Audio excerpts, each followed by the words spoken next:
Ek het al 43 kg verloor en hierdie is die lekkerste koolskoot beef stew. Low carb, dis lekker en dit is flippenvullend. Jy gaan mal wees hieroor. Ek het vir my 'n klomp eie gesny, soms so 2 groot eie gekap en 2 groot tomaties fyn gekap en toe het ek die beef stew in 'n stoompot gesit. En ek het die lekkerste speserye ontdek. Die reeks se naam is Befok. Dit is absoluut regtig, net soos die naam sê.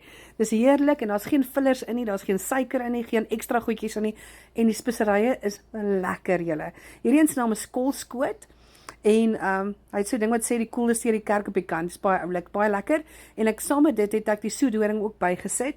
Dit is net so 'n verskriklike lekker spice. Ek het die twee lekker gemeng en dit het hierdie koolskoot beef stew 'n regtige lekker smaak gegee. Ek is so bly ek het hierdie reeks ontdek. Ek is absoluut gek daaroor. Ek het amper elke speserye in die hele reeks het ek al. Ek is absoluut gek daaroor. So lyk die hele reeks en dis reg Afrikaans. Lekker om local Afrikaanse mense te kan ondersteun.